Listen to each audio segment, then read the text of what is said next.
Good morning, boys and girls. I'm Eleanor Hawkins, and welcome to Telestory Time. The library, a magic castle. Come to the magic castle when you are growing tall. Rows upon rows of word windows line every single wall. They reach up high as the sky, and you want to open them all. For every time you open one, a new adventure has begun. And you know, boys and girls, we've been telling you about special places that you might want to visit during your summer vacation. And today we're taking you to the North Carolina Zoo. And we want you to have a good time while we show you all the things at the zoo. And our first story this morning is entitled, The Animals' Vacation. It was time for all the zoo animals to go on vacation. The zookeeper walked through all of the houses where the animals lived and opened up their cages. "It's vacation time," announced the zookeeper. "Now then, everyone please line up to get his travel tag. First of all, here are tags with pine trees on them for the animals of the forest." "That's me," grunted the bear. Me too," said the rabbit. "All the fine green pine forest," sighed the deer. "North Pole tags next?" asked the polar bear impatiently. "Yes, indeed, tags with the iceberg picture for the North Pole," called the zookeeper. "Hooray, a tag for me, a tag for the North Pole," said the seal.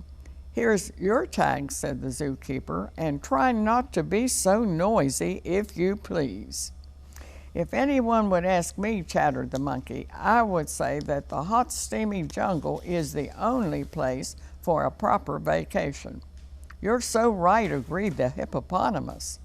"Jungle indeed," sniffed the camel. "Give me the sandy desert every time." "Please, please, a little less talking, if you please," shouted the zookeeper. "When do we start?" trumpeted the elephant. "As soon as everyone gets his tag. We don't want any mix-ups."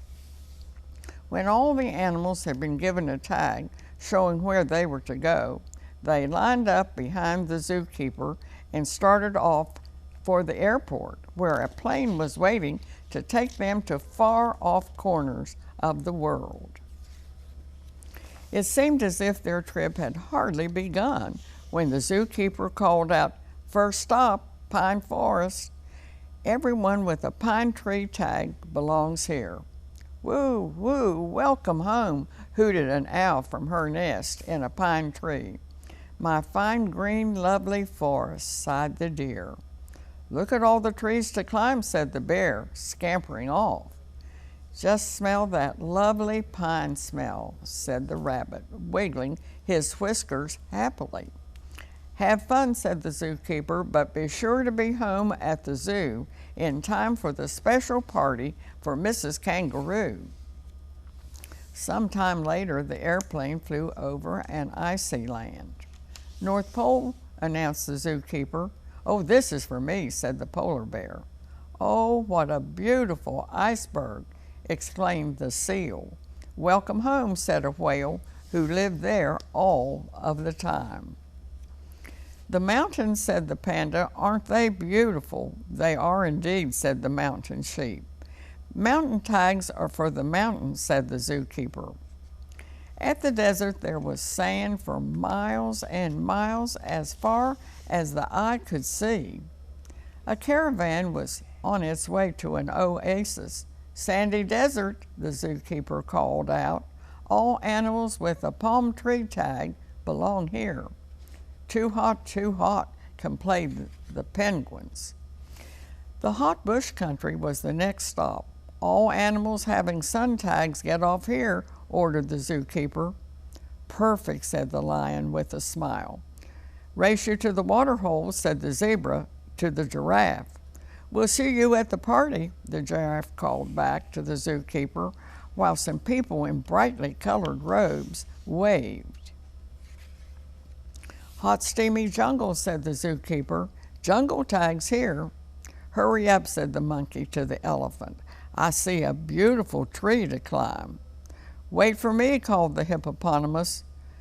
Too hot, much too hot, screamed the penguins. What a very far along we've come, said the penguins. Where do we belong? Why, at the South Pole, said the zookeeper, and here we are. Just right. Oh, nice and cool, cried the penguins. Some penguins who lived at the South Pole all the time came to say hello. Two months later, vacation time was over, and all the animals were back at the zoo.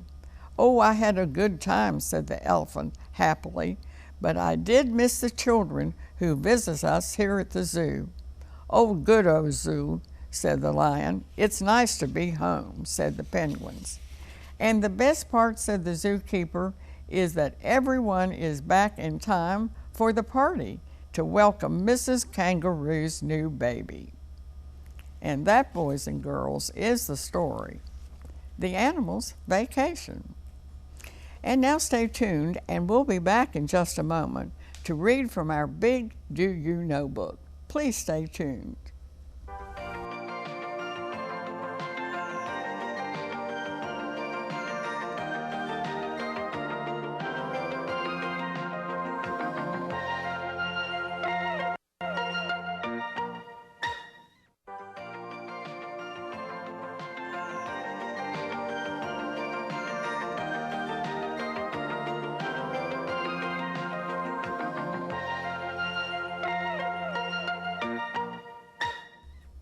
And now, boys and girls, I'm going to read from our big Do You Know book.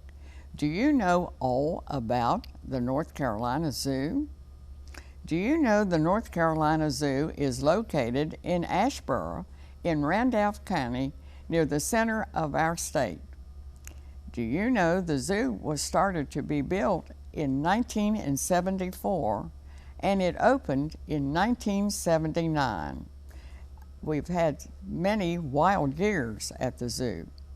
Do you know the North Carolina Zoo is only one of 2 state-owned zoos in the United States? Do you know at the North Carolina Zoo there are more than 1,600 animals? And you know there are 40,000 plants as you explore 500 acres of exhibits along miles and miles of shaded pathways. Do you know the R.J. Reynolds Forest Aviary recreates the hot, humid conditions of a tropical forest? It displays more than 3,000 tropical plants and allows visitors to walk among many free-flying tropical birds. Do you know that North Carolina boasts one of the world's most beautiful zoos? The 1,500-acre park includes 300-acre recreation of Africa and a 200-acre representation of North America's landscape. Do you know at the North Carolina Zoo you can see all of these animals in their natural habitat? Gorillas, elephants, lions, chimpanzees, monkeys, polar bears, snakes, alligators, giraffes, zebras, and some other animals too. Do you know the North Carolina Zoo has something to offer groups? Birthday parties, school programs, library programs, zoo camps, scout programs, and of course families on their vacation. Boys and girls, plan to visit your North Carolina Zoo with your family this summer. You will have a wonderful treat in store right here in our own state. A whole new world. Yes, the North Carolina Zoo. Boys and girls, be sure and visit your public library, any of the libraries in the Craven, Pamlico, Carteret Regional Library System. Be sure and check out a very good book on your very own library card. And now please stay tuned, and we'll be back with another zoo story in just a moment.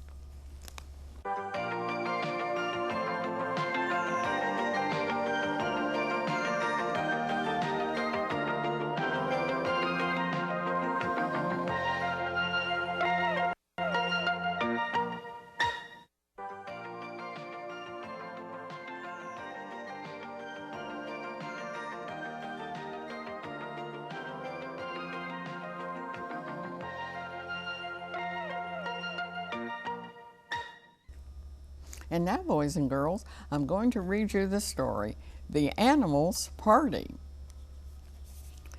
Peter was a little boy who liked to visit the animals. So he went almost every day to the zoo. One day, as he was feeding a carrot to the bear, a most unusual thing happened. The bear spoke to him. "Peter," he said, "there's going to be a big party at the zoo tonight. All the animals will be there, and we want you to come too. I am sure you'll have a very good time." "Oh, I'd love to come, thank you," Peter told the bear. "Good," the bear said. "Come at 9 o'clock. 9 o'clock, said Peter, "but the zoo will be closed then. How shall I get in?" "The monkey will let you in," said the bear. "Goodbye now, and don't be late." "Oh, I won't," Peter promised, and he went home. That night at 9 o'clock, Peter got up quietly out of bed and, still in his pajamas, tiptoed out of the house. When he arrived at the zoo, a little monkey opened the gate for him, just as the bear had promised. "Good evening, Peter," said the monkey. "Come in and I'll introduce you to some of the other animals before the party starts. Whom would you like to meet first?" "Oh, the lion, please," Peter said, and off they went to meet him. Now the lion was looking at himself in a hand mirror. He had a comb in his paw, and he seemed very cross. "Don't wait for me," he growled. "I don't think I can go to the party.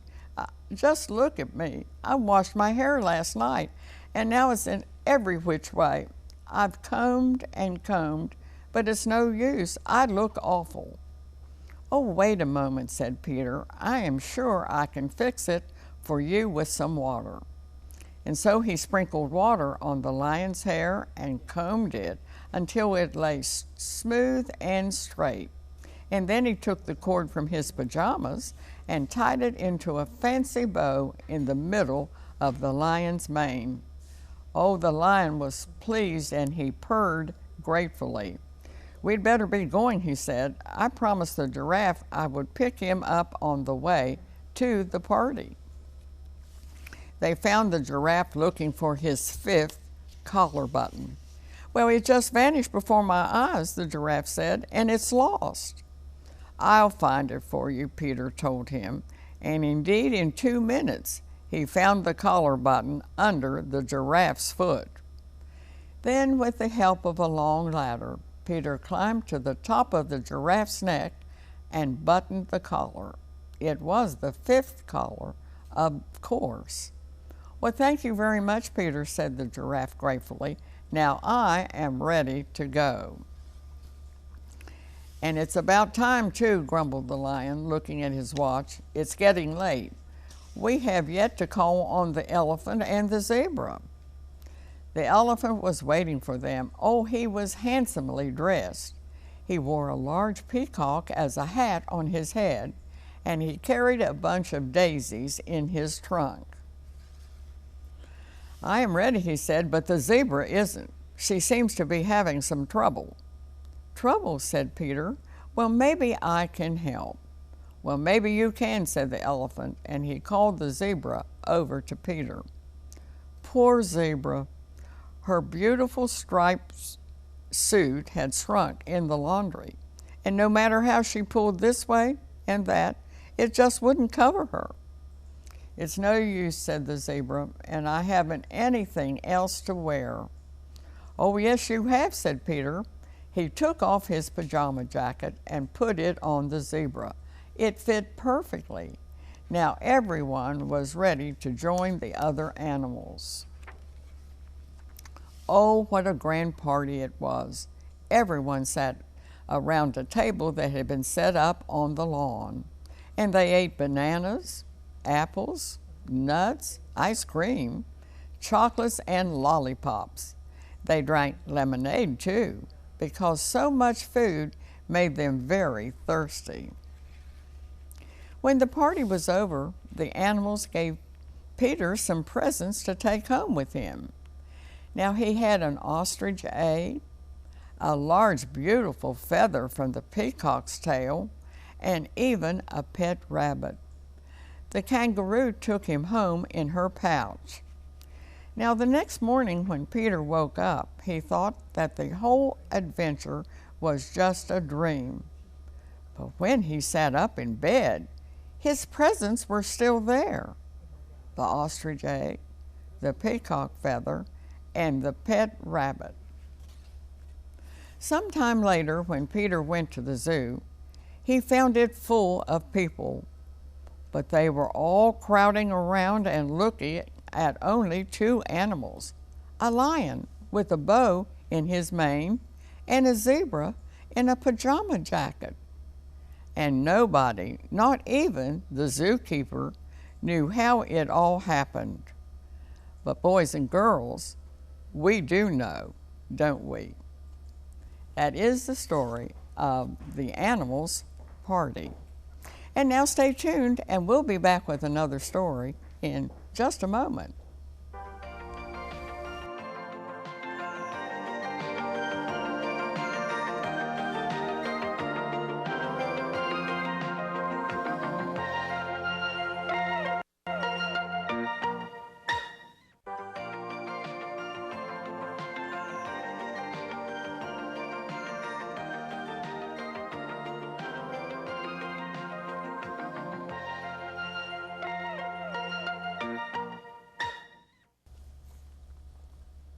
And now, boys and girls, I'm going to read you the story, Hoppy the Curious Kangaroo.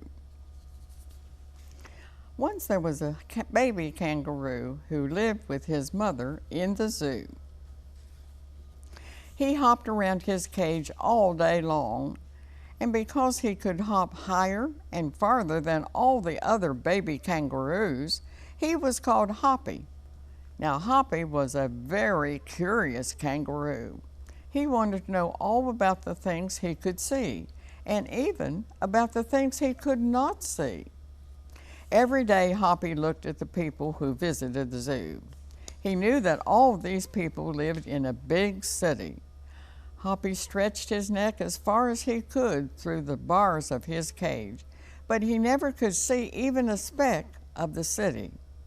So all day long, Hoppy asked his mother questions. What does a city look like? How tall are the buildings? Do any animals live in the city? Are there many cars in the streets? How many people live in the city? But Hoppy's mother could not answer these questions because she had never been to the city. One morning, Hoppy was gaily hopping about his cage when he noticed that the door was wide open. Yes, wide open. Tony, the keeper, had forgotten to close the door after he washed out the cage. It was just the moment that curious Hoppy had been waiting for. With one very strong push of his tail, Hoppy hopped over Tony's head, over the elephant's cage, over the trees, and over the fence around the zoo. Hoppy was on his way to the city at last. Oh, it was a very big city. Hoppy landed on the sidewalk of a wide street jammed with cars. The hustle and bustle frightened him so much that he jumped into a car that was passing by. And when the driver saw a kangaroo in his car, he was so frightened that he drove right into a lamppost. Hoppy sprang from the car right up to the top of the lamppost. A crowd of people gathered around him and began to laugh. Imagine, they said, a kangaroo sitting on top of a lamppost. How funny. Hoppy didn't like being laughed at, so he hopped over to a sign on top of a building across the street. It was a red electric sign, and it was so hot that it burned the end of Hoppy's tail. Hoppy took off from the electric sign. He leaped toward something that looked to him like a big animal. It was a huge statue of a man riding a horse. The policeman standing at the foot of the statue suddenly saw Hoppy sitting up there, and he blew his whistle. Hoppy jumped quickly away, and this time he landed on top of a firehouse. When the firemen saw a kangaroo sitting on the roof, they ran out with a ladder and set it up against the wall of the firehouse. But before anyone could climb the ladder to catch Hoppy, he was off. As he leaped, he became tangled up in the clothesline on which the firemen had hung out their clothes to dry. The whole clothesline went off in the air with Hoppy. Hoppy jumped from one roof to another. Finally, he landed on top of the very tallest building in the city. The building was so tall that the people down on the street looked no bigger than ants. Poor Hoppy, he became very frightened when he found himself so far above the ground all by himself. Then it started to rain, and Hoppy got very wet. Suddenly he wanted his supper, and he wanted his mother, and he wanted his safe little cage in the zoo. I guess, he thought, that's the very best place for a baby kangaroo. All at once a terrible noise filled Hoppy's ears. A hook and ladder truck screeched around the corner. A police car screeched along blowing its sirens. A policeman blew his whistle, and people shouted in the street. They were all coming to catch Hoppy and send him back home to the zoo. I'm going back to the zoo all by myself, shouted Hoppy, and gathering all of his strength, he jumped toward the zoo. It was certainly the very biggest jump of his whole life. When Hoppy's mother saw him come jumping over the trees, she was very, very happy to have him home again. And you know, Hoppy was happy to be home too. He had seen the city, and now he wasn't quite so curious anymore. And that is the story of Hoppy the Curious Kangaroo. And now, boys and girls, I want to read you this story, Hop, Skip, Jumparoo Zoo. Andy opens a word window, and guess what he sees? He sees a zoo gate. The zoo gate is open wide, so Andy skips inside. He sees one elephant in the zoo. What can one elephant do? He can swing and sway his trunk this way. Andy can do that too. Can you? Andy sees two giraffes in the zoo. What can two giraffes do? Well, they can stretch their necks high as Andy walks by. Andy can do that too. Can you? Andy sees three polar bears in the zoo. What can three polar bears do? They can swim in a pool so they can keep cool. Andy can do that. Can you? Andy sees four camels in the zoo. What can four camels do? They can carry packs upon their backs. Andy can do that too. And boys and girls, Hop, Skip, and Jumparoo Zoo, that is our story. Boys and girls, be sure and talk with your parents about taking you to the wonderful North Carolina Zoo in Asheboro, where you can have a good time and you can learn so much about the animals that we see oftentimes on television. Boys and girls, let me remind you too to go to your public library this week and check out a very good book. Any of the libraries in the Craven, Pamlico, Carteret Regional Library System. And so now we close our books for this morning, but we'll be back next Saturday morning. Until then, this is Eleanor Hawkins saying bye-bye for Telestory Time.